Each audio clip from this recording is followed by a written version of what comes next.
vin sort en premier. Donc moi, j'ai l'impression qu'on a un certain rattrapage dans la population française, pour différentes raisons.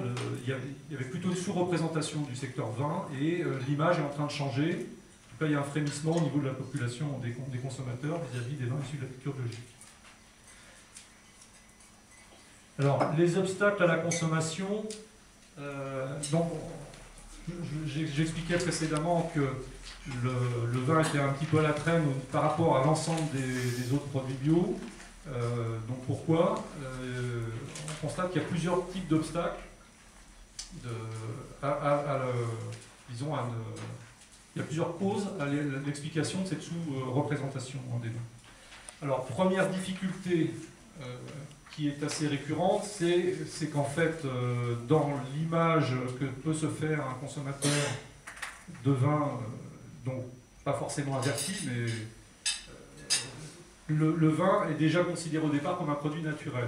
Donc c'est clair qu'il y a un problème de communication de l'ensemble de la profession, ça c'est pas uniquement les vins issus de l'agriculture biologique, pour expliquer qu'il peut y avoir une diversité de pratiques dans le vignoble, et qu'il peut y avoir des pratiques plus ou moins respectueuses de l'environnement et qui donc sont différenciées, quoi.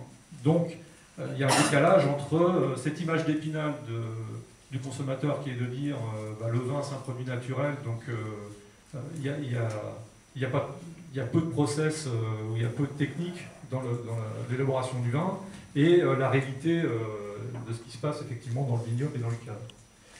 Deuxième facteur, l'existence d'un passif dans la population pour les classes d'âge qui sont plutôt supérieures à 50 ans, c'est-à-dire que les consommateurs de vins issus de l'agriculture biologique qui ont connu les produits des années 80, dont certains étaient franchement mal faits, ont gardé en mémoire cette image-là. Et actuellement, il y a un décalage entre la réalité,